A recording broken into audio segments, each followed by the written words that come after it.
بسم الله الرحمن الرحيم. الحمد لله رب العالمين، والصلاة والسلام على أشرف الخلق أجمعين، سيدنا محمد وعلى آله وأصحابه والتابعين ومن تبعهم بإحسان إلى يوم الدين. Assalamu alaikum. Chers frères, chères sœurs, Masih Dajjal est un être qui doit faire son apparition à la fin des temps ou période communément appelée Akhiru Zaman.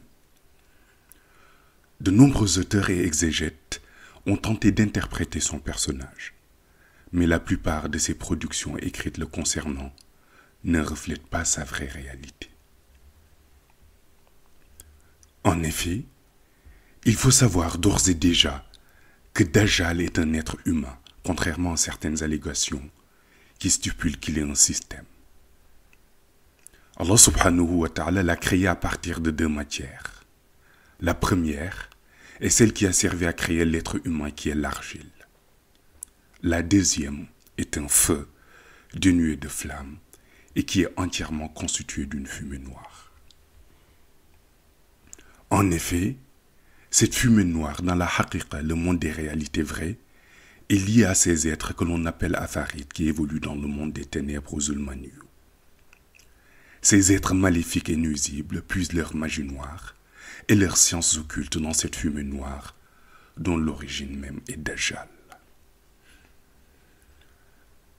Dajjal aura un immense pouvoir tiré essentiellement des forces du monde des ténèbres aux Zulmaniyu dont il est issu. C'est ce qui le différencie de l'imam al-Mahdi, qui est doté de pouvoirs lumineux provenant du monde Nouraniyu ou le monde des Lumières. Certains textes émettent l'hypothèse selon laquelle Dajjal sera le seul durant cette période de la fin des temps à faire des démonstrations de pouvoir. Hypothèse qui est totalement erronée, car dans les faits, l'imam al-Mahdi prouvera aux yeux de tous la puissance et la portée du pouvoir lumineux qu'il détient. Par métaphore, la fin des temps ou Akhiru Zaman pourrait être assimilée à une finale d'une dernière saison d'une compétition où vers la fin, le prophète Sayyid Ahmed sallallahu alayhi wa sallam enverra son dernier missionnaire qui est l'imam al-Mahdi. L'imam al-Mahdi mènera sa mission grâce au pouvoir de la Nouraniyu. Iblis aussi en fera de même. Il enverra son dernier missionnaire en lui remettant le pouvoir de la Zulmaniyu. L'apparence humaine de Dajjal est due à l'argile qui était une composante à part entière de sa constitution. Mais à cette argile a été greffée cette substance noire fumante qui est la source de magie des Afarites. De ce fait, dès la venue au monde de Dajjal, ce pouvoir sombre et maléfique de sa constitution sera aussitôt opérationnel en lui. Cela se traduira par différentes séquences étranges et morbides entourant sa naissance.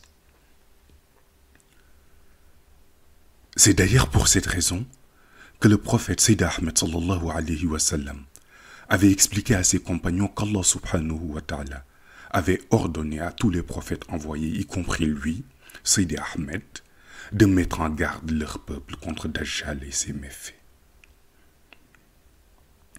Ce qui sous-entend que l'existence de Dajjal a précédé la période de la fin des temps et que tous les prophètes le connaissent déjà. En effet, ils ont vu les ténèbres entourant sa personne dans le monde raïb. Ils ont tous vu cette épaisse fumée noire, source de magie pour ces djinns, appelés Afarid, et qu'Allah subhanahu wa ta'ala a mélangé à de l'argile pour créer Dajjal, ce qui confirme donc que c'est un être puissant dont le pouvoir relève du monde des ténèbres. Dans l'organisation divine, tous les prophètes envoyés sans exception doivent au cours de leur mission être confrontés à un ennemi redoutable qu'ils vont devoir exterminer. À l'instar du prophète Moussa alayhi salam qui s'est opposé à Pharaon, du prophète Ibrahim alayhi salam qui a combattu Namros, Canaan, le prophète Isa alayhi salam aura comme principal adversaire Dajjal. Si Allah subhanahu wa ta'ala n'avait pas interrompu sa mission en l'élevant au ciel, Dajjal serait apparu au moment où il prêchait la bonne parole. Aïssa l'aurait exterminé à ce moment-là et en aurait fini avec une partie de sa mission. Mais Allah subhanahu wa ta'ala a voulu que Dajjal apparaisse à la fin des temps. Il a fallu donc suspendre la mission d'Isa ibn Maryam pour le faire revenir à la fin des temps, afin qu'il accomplisse ce à quoi il était en partie destiné, à savoir tuer Dajjal qui tentait de ruiner la mission de l'imam al-Mahdi. En résumé, Dajjal concentre en lui un pouvoir maléfique qui date du monde Ghaib, bien avant son naissance sur terre. Mais il détient aussi un mysticisme qui lui procure un savoir dans le monde de la magie noire, la plus destructrice utilisée par les Afarites. Les prophètes ont eu à voir le personnage de Dajjal enchaîné dans le monde Ghaib et ont pu par la même occasion mesurer la dangerosité que lui donne son sombre pouvoir.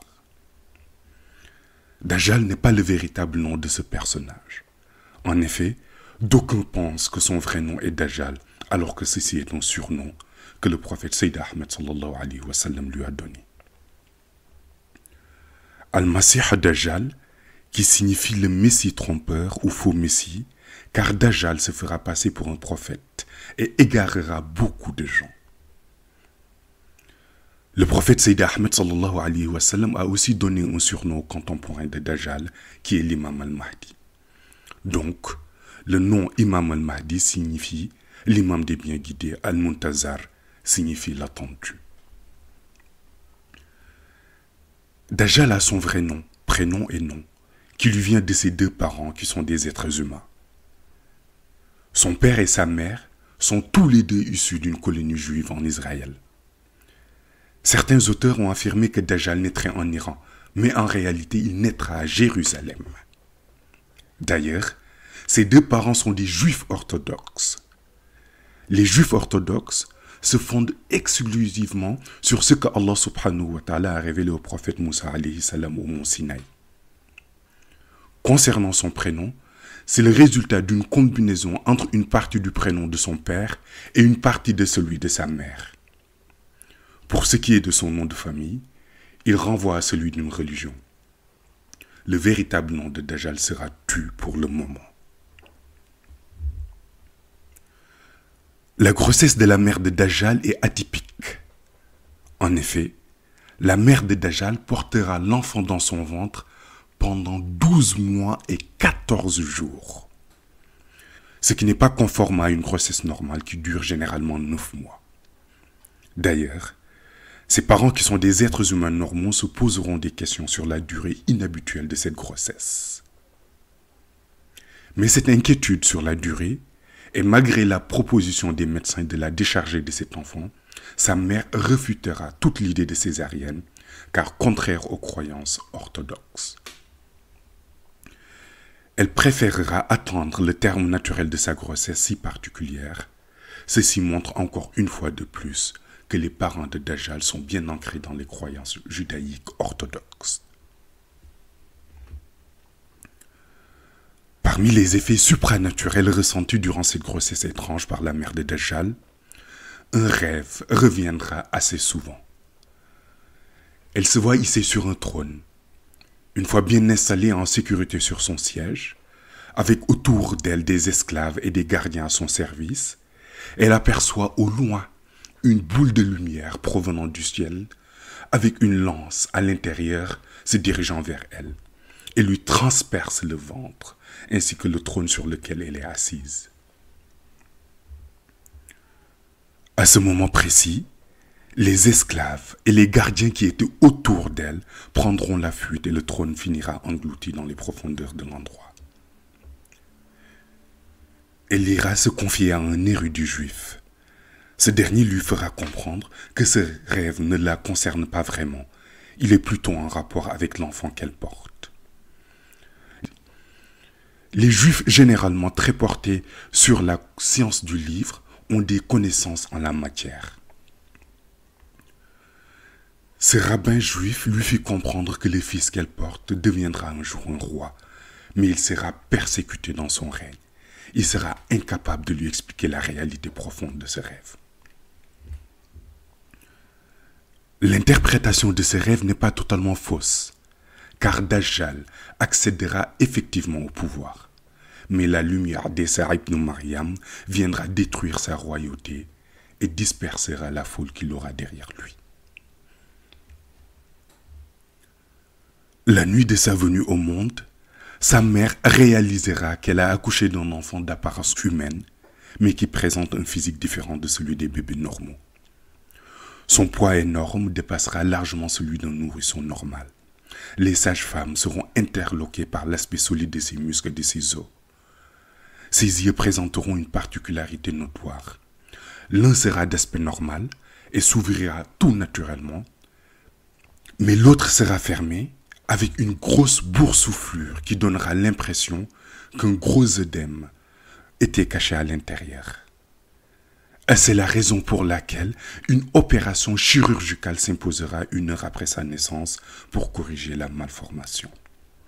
Ce qui sera fatal à l'œil, qui sera abîmé définitivement. En effet, l'œil sera ouvert, mais vidé du contenu de son globe oculaire. Ce qui restera de l'œil ressemblera plutôt à un noyau. C'est avec un œil abîmé que la mère de Dajjal récupérera son enfant et sortira de l'hôpital. Ils s'en retourneront dans la colonie juive où ils habitent. Leur maison sera le théâtre d'une grande et incroyable histoire qui laissera le père et la mère de Dajjal perplexes les jours qui suivront sa naissance. La mère de Dajjal sortira très déçue et découragée de l'hôpital après son accouchement.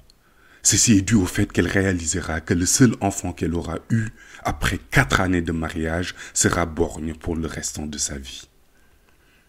En effet, Dajjal sera fils unique. Il n'aura ni frère ni sœur. L'opération ratée des médecins aura suffi pour causer un choc terrible à sa mère. On note que déjà la naissance de Dajjal est synonyme de déception pour la mère et ce fait est annonciateur d'un sinistre à venir. Chose plus étonnante encore pour la mère, c'est qu'au bout de 3 jours de vie, Dajjal présentera une dentition complète. En effet, sa mère sera très surprise en se réveillant de constater que son enfant avait toutes ses dents.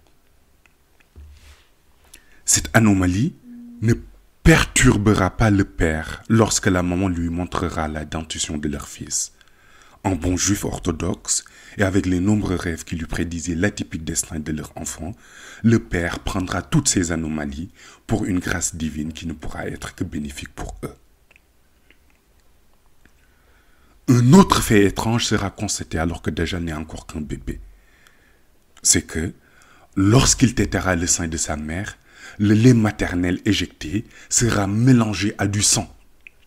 La nourriture de Dajjal sera essentiellement composée de lait et de sang.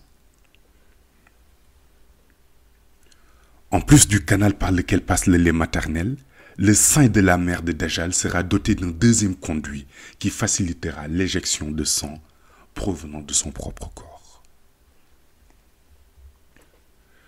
Ce phénomène préoccupera beaucoup sa mère qui ira même jusqu'à consulter des médecins pour avoir des réponses à cette énigme. Les médecins qu'elle consultera en Israël seront dans l'incapacité de lui expliquer le processus d'évolution de son enfant ainsi que l'effet métabolique de son organisme provoqué par la succion de son rejeton. Les médecins n'ont trouvé aucune anomalie médicale sur les seins de la mère de Dajjal qui pourrait justifier le fait qu'il sécrète du sang au moment de la tétée.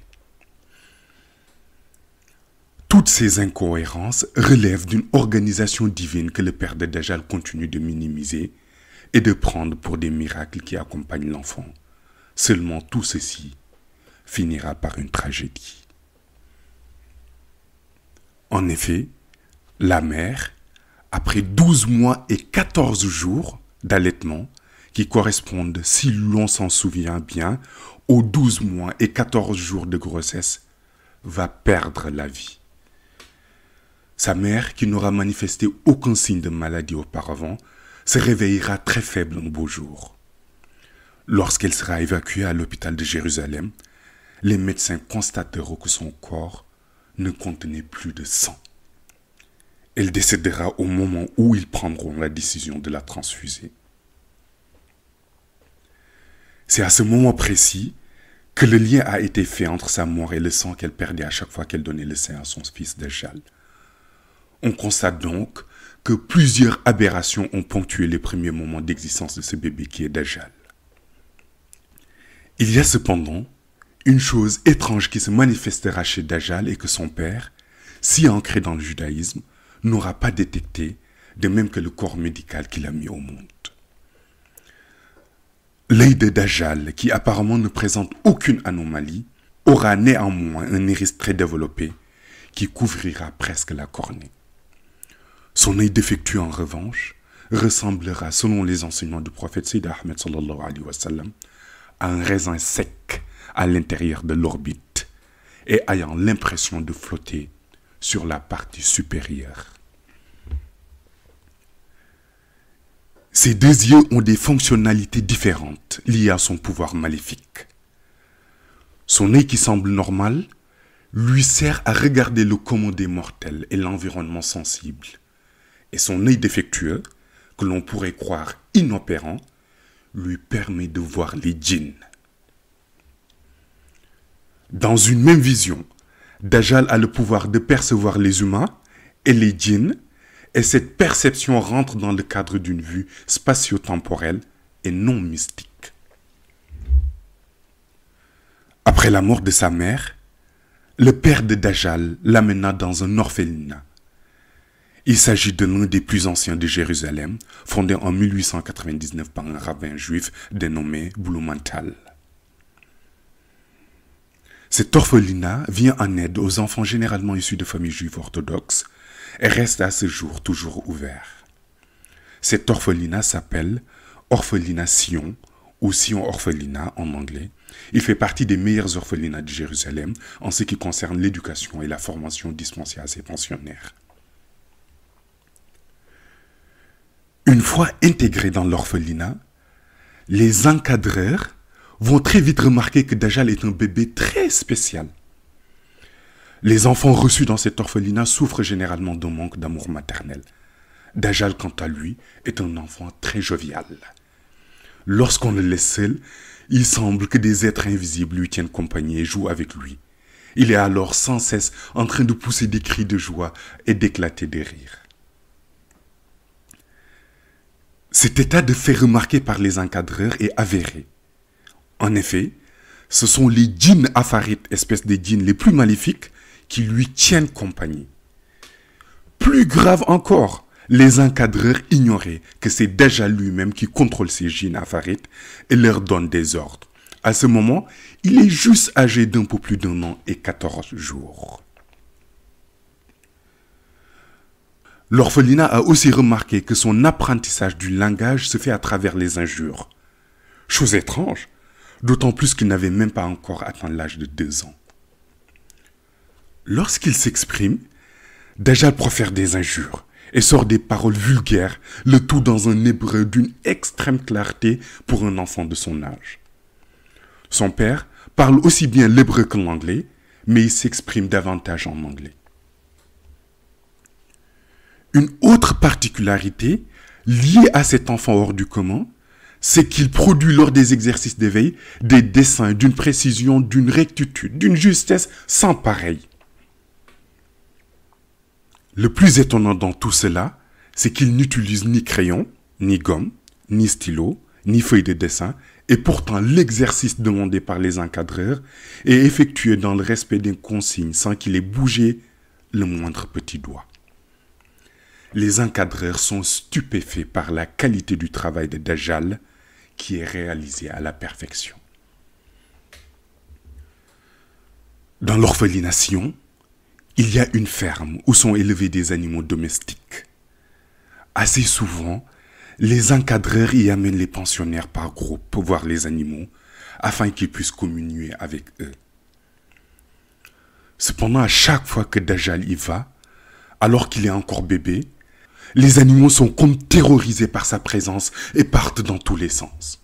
Les animaux s'enfuient. Ceux parmi eux qui sont attachés tentent de se défaire de leurs attaches. Et les pigeons dans les cages volent dans tous les sens comme s'ils étaient effrayés par quelque chose. Ce que les encadreurs ne savaient pas, c'est que Dajjal était toujours accompagné des Afarites.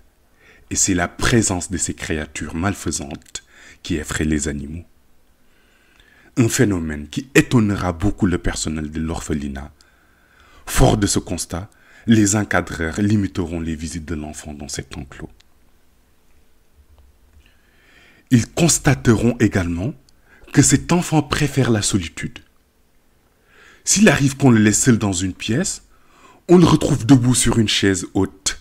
Il se demande alors qui a pu bien les hisser aussi haut.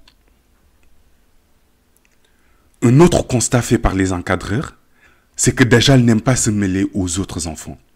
Il pique de grosses colères et pleure lorsqu'il est placé avec les autres. Il veut tout le temps qu'on l'isole.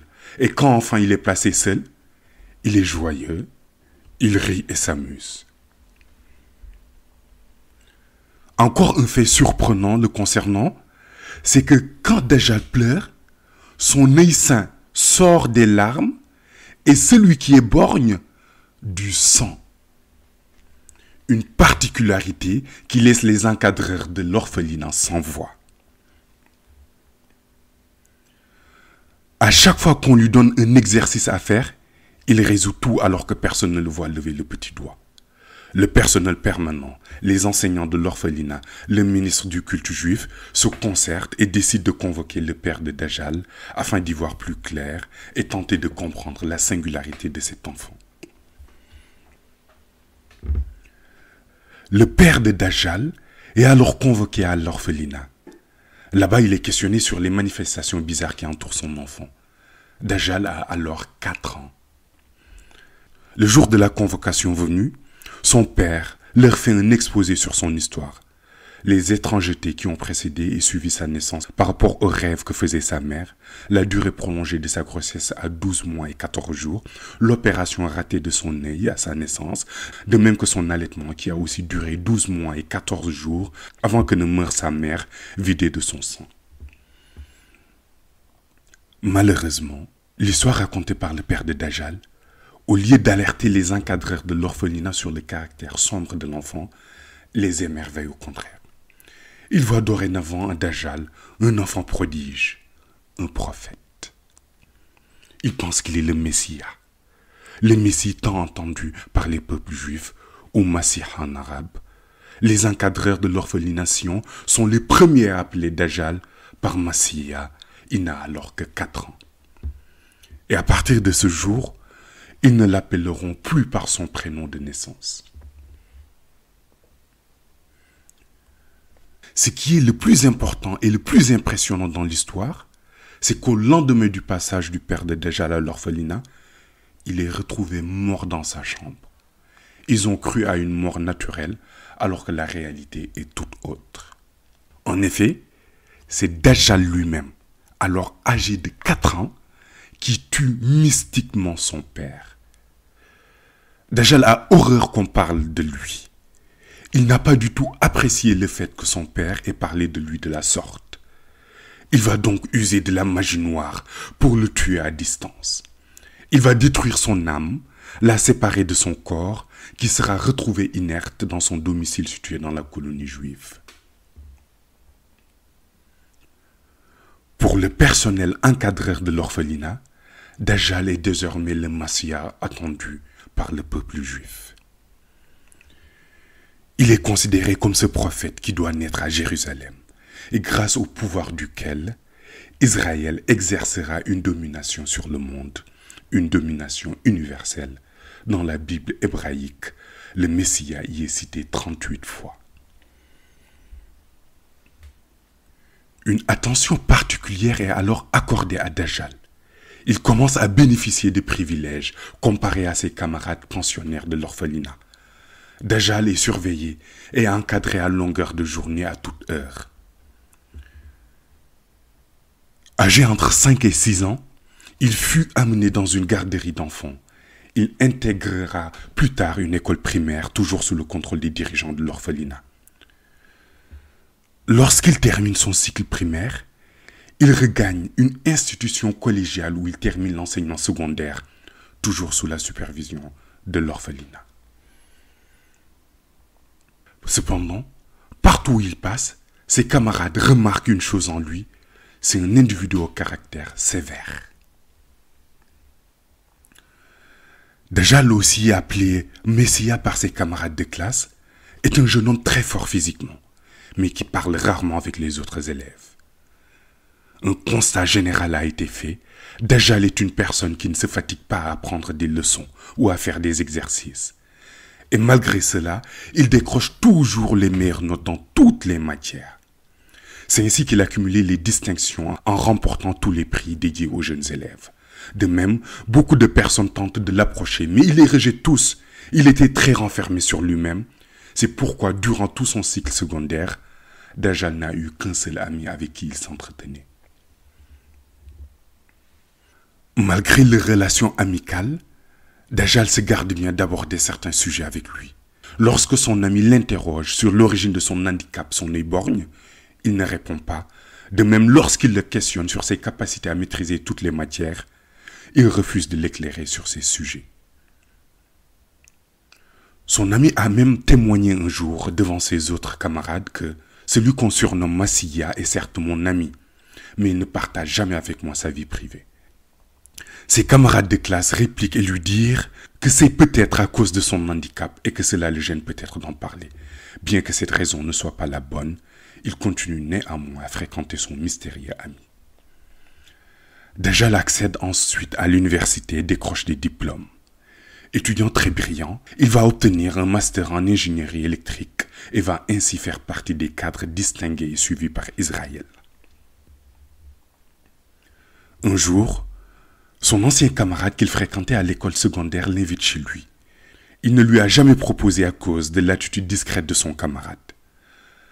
Dajjal, âgé de 17 ans, vit seul dans son appartement et a quitté l'orphelinat. Néanmoins, l'orphelinat le surveille à distance dans ses moindres déplacements, car pour eux, il s'agissait du Messie. Lorsque son ami l'invite chez lui, il accepte et y alla avec lui pour passer la journée du dimanche avec sa famille. Arrivé à la maison, son ami le présente à son père qui est un lieutenant de l'armée israélienne. Au moment de déjeuner, le lieutenant demanda à son fils s'il avait commencé à constituer son dossier pour le service militaire obligatoire en Israël. Son fils lui répondit par l'affirmative.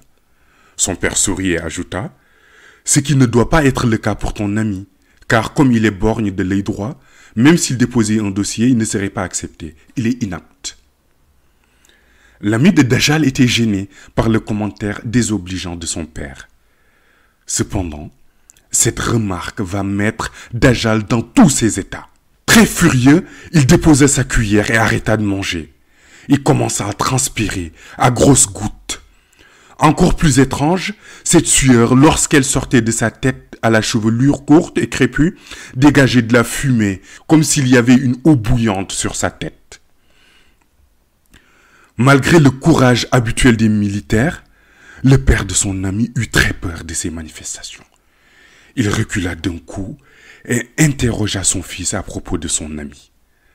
Le jeune homme lui révèle que son ami était celui qu'on appelle Massia. Automatiquement, son père se confond en excuses.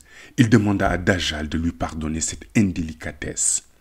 Mais à sa grande surprise, Dajjal lui rétorqua. « D'abord, je n'accepte point vos excuses. Ensuite, j'ai commis une grave erreur en venant chez vous. Troisièmement, estimez-vous heureux que votre fils soit mon ami, sinon je vous aurais exterminé. » Dajjal ajoute, « Quatrièmement, retenez bien ceci, il n'est pas dans ma nature de négocier avec mes ennemis. Je préfère à la place les exterminer. » Il le dit avec un ton d'une extrême sévérité.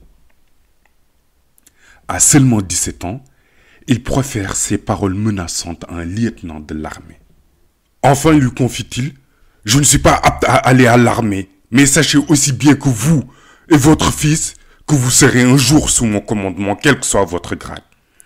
Il poussa violemment la table à manger, fit tomber les assiettes, renversa la chaise et leur tourna le dos pour rentrer chez lui toujours dans une colère noire.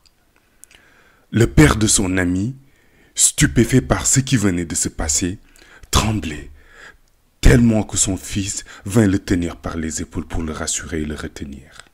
Une fois arrivé chez lui, Dajjal prend son téléphone portable et appelle son ami et lui intime l'ordre de ne plus lui adresser la parole et de ne plus venir lui rendre visite, car selon lui, ce qu'il a vécu chez lui est une grande humiliation. Son ami, encore une fois, lui présente ses excuses, mais il refuse de les accepter.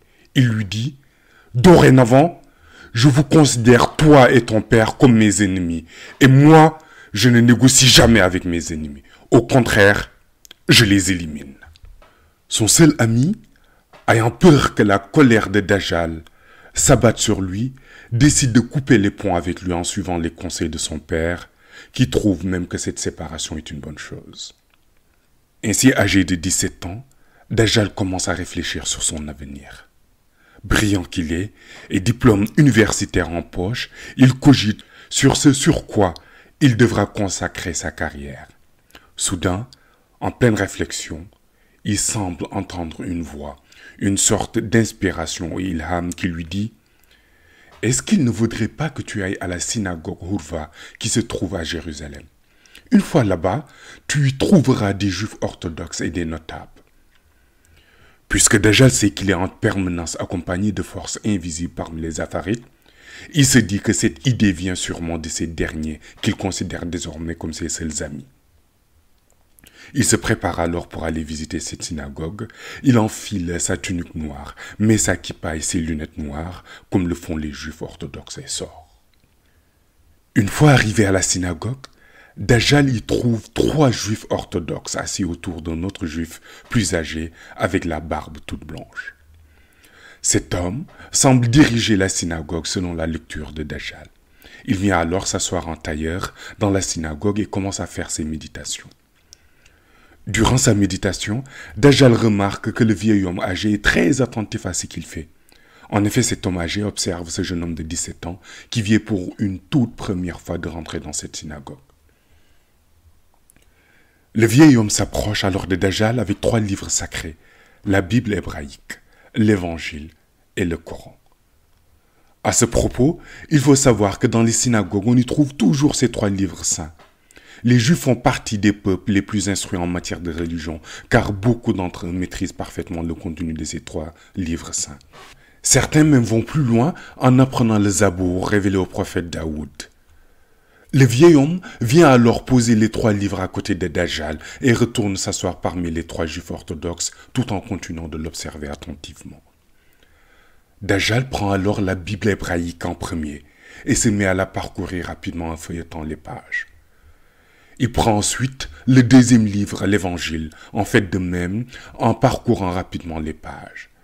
Il prend enfin le Coran, feuillette une première page, ensuite en saute une bonne partie avant d'arriver à la dernière page du livre. Il y jeta un œil et dépose le livre, contrairement aux 2 premiers avec lesquels il a pris plus de temps. L'homme âgé remarque cet acte de Dajjal et décide de lui demander des explications.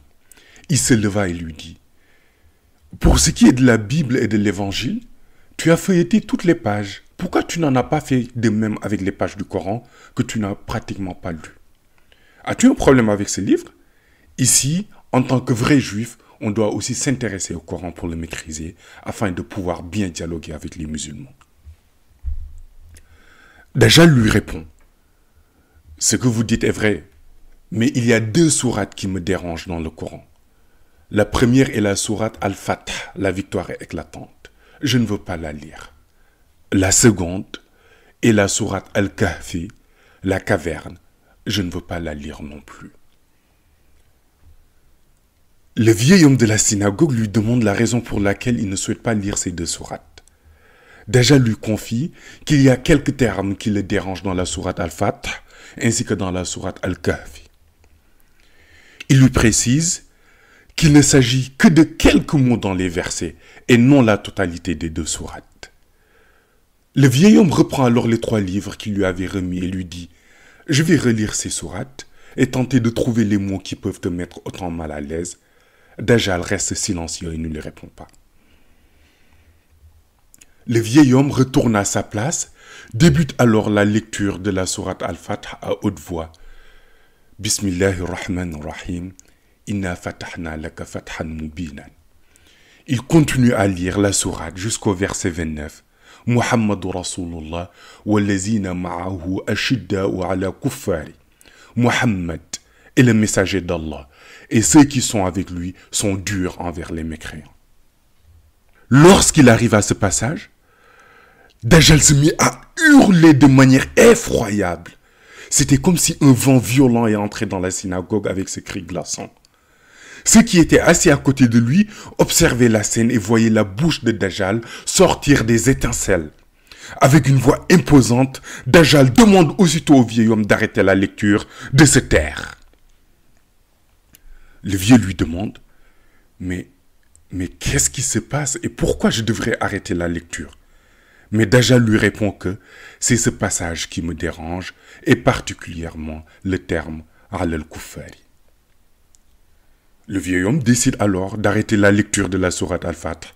Il ajoute, je vais alors voir l'autre sourate pour voir ce qui te dérange également.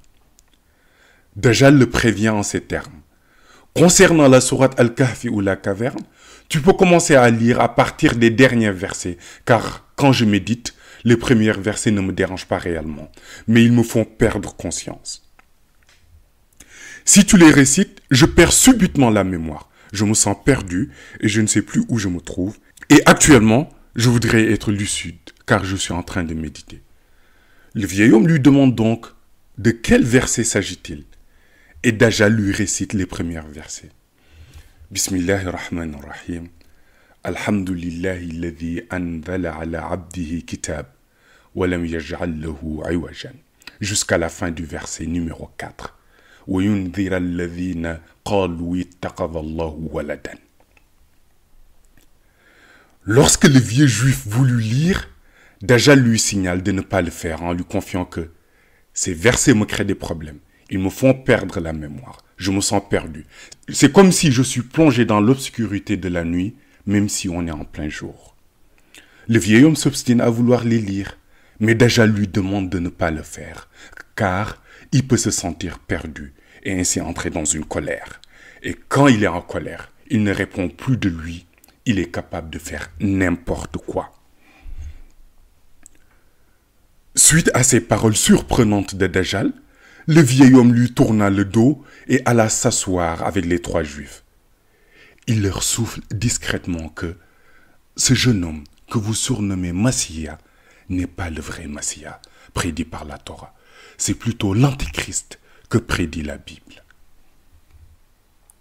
Le vieil homme ignore qu'il vient de se confier à un espion, agent du Mossad, et mandaté par l'orphelination pour surveiller les moindres faits et gestes de Dajjal.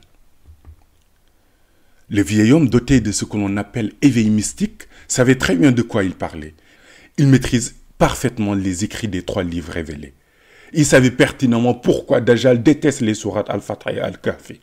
En effet, dans ses prédictions, le prophète Mohammed sallallahu alayhi wa sallam avait dit que ces 2 passages dans ces 2 sourates étaient une arme contre les agissements de Dajjal lorsque celui-ci ferait son apparition à la fin des temps.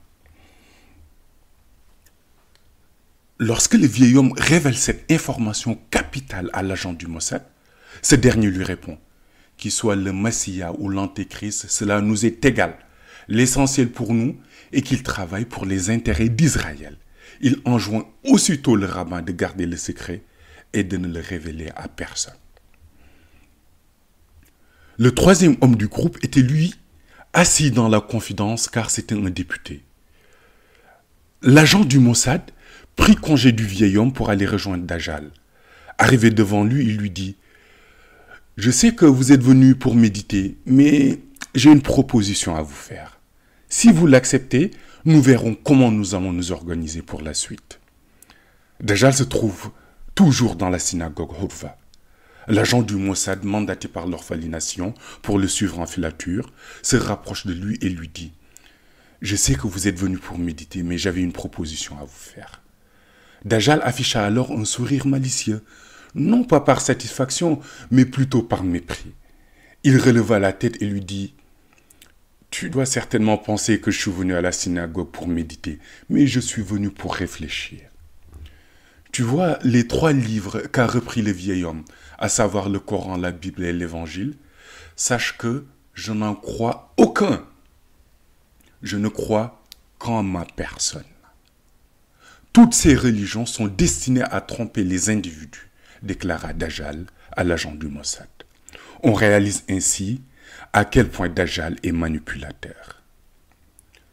L'agent lui répond très sincèrement, la raison qui m'a poussé à m'adresser à vous n'était pas de savoir si oui ou non vous croyez en une religion ou en vous-même. Ce qui m'amène vers vous, c'est que je pense qu'au stade où vous en êtes, votre peuple, c'est-à-dire le peuple d'Israël, peut bénéficier de votre personne.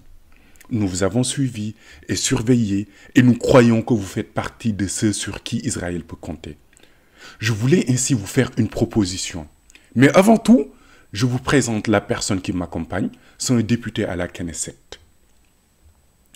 L'autre personne qui m'accompagne, celle qui est assise à côté du vieil homme, est un superviseur faisant également partie du cabinet du Premier ministre.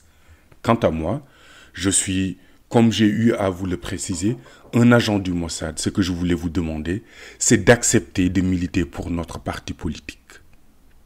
Dajjal lui demande ensuite « Quel est le nom de votre parti politique ?» « Notre parti, c'est le Likoud », lui répond l'agent. Sachez que le Likoud est l'un des plus grands partis politiques d'Israël. L'un de ses membres fondateurs est Ariel Sharon, l'ancien premier ministre d'Israël, qui a commis beaucoup d'atrocités envers le peuple palestinien. Actuellement, en 2020, l'actuel premier ministre israélien Benjamin Netanyahou est le président du parti Likoud. C'est pour ce parti que l'agent du Mossad invite Dajjal à militer.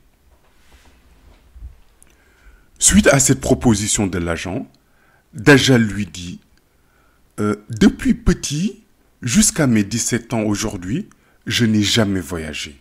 Je n'ai donc jamais quitté Israël. Je ne pense pas non plus aller à l'étranger actuellement. Cependant, je réfléchissais à l'idée d'effectuer un voyage dans la ville de Lot, dans le centre d'Israël, car mon héritage mystique s'y trouve. Je comptais en fait m'y rendre demain matin après ma visite ici. » L'agent lui répond « C'est vrai, mais si toutefois vous acceptez notre proposition, vous ne pourrez pas vous rendre dans la ville de Lot, parce que nous avions décidé de vous trouver un appartement dans la ville de Tel Aviv. Il est aussi question de vous faire intégrer le cabinet du Premier ministre ainsi que le parti Likoud pour accompagner notre politique. Actuellement, les députés en sont à la première année de leur premier mandat. Il leur reste donc 3 ans de législature avant les prochaines élections. L'idée est de vous faire figurer dans nos prochaines listes afin que vous puissiez accéder à la Knesset dans 3 ans. Nous ferons de sorte que vous ayez une position de choix et ainsi faire partie des élus. Nous aimerions savoir si vous êtes favorable à cette proposition.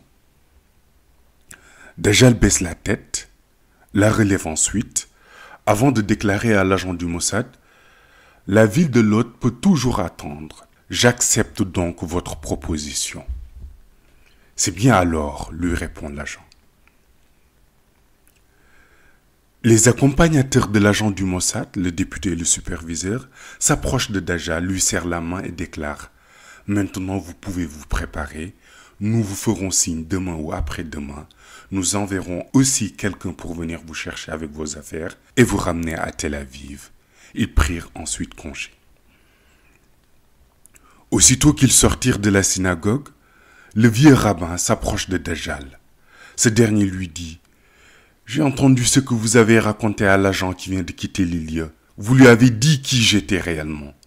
Mais en ce qui me concerne, je ne vais pas attendre que les gens me désignent du doigt pour dire qui je suis. C'est moi qui vais prouver et montrer au monde entier qui je suis. Ce n'est pas le rôle des autres. » Cette déclaration de Dajjal montre sa volonté et sa détermination. Le vieux rabbin juif demande à Dajjal « Avec la proposition de l'agent que vous venez d'accepter, vous serez donc sûrement connu. Mais quels sont vos projets? Dajjal répond en faisant référence à la mission de l'imam al-Mahdi en cours. La façon dont évolue le monde actuellement ne me plaît pas. Et pour que je puisse agir, il me faudra suivre ma propre voie. Je ne crois donc pas que le parti Likoud et ses propositions peuvent combler toutes mes aspirations. Cependant, je me rendrai quand même à Tel Aviv pour tenter ma chance. Il quitta ensuite la synagogue. Une fois chez lui, Dajjal prépare ses affaires en vue de son déménagement. Le lendemain, comme prévu, un chauffeur vient le chercher pour ensuite le conduire à Tel Aviv, où lui sera attribué un luxueux appartement ainsi qu'une voiture de fonction et d'autres privilèges. Il est également admis dans le cabinet du Premier ministre de l'époque. Notons que le parti Likoud aura un président différent de l'actuel Premier ministre Benjamin Netanyahou qui ne sera plus en poste. Dajjal effectue dans l'ombre un travail remarquable au sein du cabinet, attirant l'attention des médias internationaux. Toutefois, il préfère se tenir à l'écart de cette agitation médiatique. À l'approche des élections législatives, Dajjal est inscrit en 3e position sur la liste du parti Likoud qui remportera 40 sièges à la Knesset. Les partisans félicitent Dajjal et lui attribuent tout le mérite de cette victoire. Le travail de celui qui est appelé Messia leur a permis de gagner encore la confiance du peuple. Dajjal se réjouit beaucoup de ces éloges, mais garde en tête 2 choses importantes à ses yeux. Le voyage dans la ville de l'hôte et la réalisation de son projet au sein du parti. Toutefois, il ne laisse rien paraître de ses inquiétudes. Alors âgé de 21 ans, il est nommé député à la Knesset, soit 4 ans après son admission au sein du cabinet du Premier ministre. Dajjal effectue son premier mandat à l'Assemblée où son travail est loué par ses camarades du Likoud. Il siégera avec eux pendant 2 ans. Un jour, l'un d'eux lui fit une remarque concernant sa vie solitaire sans interaction sociale et lui demanda s'il comptait se marier un jour et fonder une famille. Dajjal lui répond « N'est-ce pas vous dites que si quelqu'un doit se marier, il doit aimer la personne qu'il veut épouser ?» Son camarade lui répond par l'affirmative. Dajjal lui dit « Malheureusement, je ne peux aimer personne. Mon cœur n'est pas prédisposé à aimer quelqu'un. Je n'ai pas décidé de me marier parce que je ne peux pas aimer quelqu'un. Je n'envisage pas d'avoir des enfants non plus, car un enfant serait un handicap pour ma mission. Ce sont là 2 choses que je ne prévois pas dans ma vie. » Son camarade de parti comprit alors pourquoi Dajjal mène une existence de reclus dans son appartement, bien que cela ne l'étonne guère, puisqu'ils prennent tous Dajjal pour le Messie. Pendant ce temps, l'imam al-Mahdi a déjà entamé sa mission depuis un bon moment et est même parvenu à gouverner une moitié du monde. Tous lui prêtent attention et lui obéissent, y compris pour la conduite de leurs relations diplomatiques. Ici s'achève la première partie sur l'histoire de Dajjal. Dans la deuxième partie, nous verrons comment Dajjal va évoluer au sein du parti Likoud, son organisation par rapport aux prochaines élections législatives, sa rencontre avec son maître Iblis, jusqu'à son autoproclamation en tant que prophète Aïssa. Ce récit est tiré des enseignements de notre honorable cheikh Khutbul Akhtab al-Kabir. Wassalamu alaikum wa rahmatullahi ta'ala wa barakatuhu.